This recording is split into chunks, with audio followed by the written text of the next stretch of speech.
اهلا بيكم، انا اسمي مريم محمد ودي قناه اكزامين. بصوا بقى، انا جبت لكم تريكايتين في الفي اس كود هتحتاجوهم جدا لان انا نفسي بستخدمهم. اول تريكايه خاصه بالتيرمينال، وتاني تريكايه خاصه بالابييرنس بتاع الفي اس كود. تمام، اول تريكايه مهمه فهبدا بيها. دي عباره عن ايه؟ بصوا، انا مبدئيا لما باجي احط امر في التيرمينال انا بدي امر وبعد كده استنى يخلص وبعد كده احط امر تاني. تمام، انما لا، انا عندي امرين عايزه اشغلهم. فلاتر كلين، انا في الطبيعي كنت بعمل فلاتر كلين بعدين ادوس انتر اخليه ينفذ الامر دوت، بعد كده بخش على الامر اللي بعده اللي هو فلاتر بوجيت عشان يجيب لي كل الباكجات اللي اتمسحت معايا. انما لا، انا مش عايزه اعمل كده، انا عايزه انفذ الامرين في نفس اللاين، يعني ادخل له الامرين في نفس اللاين وهو يشغلهم كلهم براحته، حتى لو ادخل 5 أو 7 اوامر وكده. تمام، بعد كده فلاتر بوجيت وانتر. كده اول حاجه هينفذ لي الفلاتر كلين زي ما انتم شايفين، بعد كده يخش على الامر اللي بعده فلاتر بوجيت. هو كان في ليها كذا طريقه، زي مثلا بدل السيمي كولون ديت بيتحط اند وكده، بس الطريقه دي ما نفعتش عندي فانا اشتغلتها بالسيمي كولون والحمد لله اشتغلت عندي، فجربوا وهتلاقوها اشتغلت ان شاء الله. تمام، في حاجه برضو ثانيه خاصه بالترمينال قبل ما نخش في التريكات الثانيه. ان التيرمينال بيبقى ليه هيستوري خاص بيه، هيستوري بالاوامر اللي انت بتدخلها. تمام، فلو دوست على اللي هي الاسهم بتاعت فوق وتحت اب اند داون بتقدر ترجع لاخر اوامر انت ضايفينها. انا اخر امر اللي لسه ضايفاه من فوق شويه اللي هو الفلاتر كلين اند ويب جيت.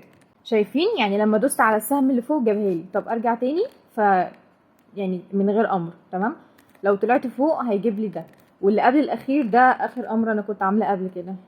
تمام، ولو طلعت تاني هيجيب لي كل الاوامر او اخر اوامر انا احتجتها واستخدمتها. تمام، وزي ما انتم شايفين انا ما باخدش امر واكمل اللي بعده، لا، انا بقالي فتره كبيره من ساعه ما عرفت الطريقه دي بقيت اضيف كل الاوامر اللي انا عايزاها في سطر واحد وهو ينفذهم كلهم براحته معايا.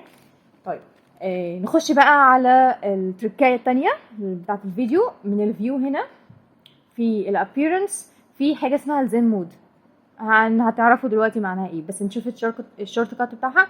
الشورت كات اللي هو كنترول زائد كي وبعدين زد، مش كنترول زائد كي وزد. مش هدوس على كنترول وبعدين ادوس على الحرفين كي وزد مع بعض، لا، بتدوس على كنترول مع حرف الكي وتشيل ايدك بعدين تدوس على الزد على طول. تمام، نجرب. كنترول كي، شلت ايدي وبعدين زد. انتوا شايفين هو كده ركز لي على الفايل او الصفحه اللي انا فاتحاها، بس كده انا اعرف اركز عندي وانا شغاله في الكود. تمام، يعني هنا اقدر عادي افتح اي حاجه، ممكن اجيب فايل تاني سكرينز مثلا، انا عايزه في الهوم عايزه اركز في الصفحه دي، وكنترول بي هيقفل لي السايد بار اللي كان هنا. بس كده انا هعرف اركز في الصفحه اللي انا شغاله فيها كتكويد وبس، يعني من غير اي الهاءات، سواء من السايد بار اللي هنا او من السايد بار بتاع التيرمينال او من اللي فوق او من اللي جنب وخلافه. فالحاجات دي هتساعدني جدا وانا بستخدمها على فكره. وعشان الغي الزين مود دوت بكنترول كي وبعدين اشيل ايدي وبعدين زد على طول هيرجع الوضع زي ما كان. وبس كده، كده قلت لكم تريكايتين وشكرا، سلام.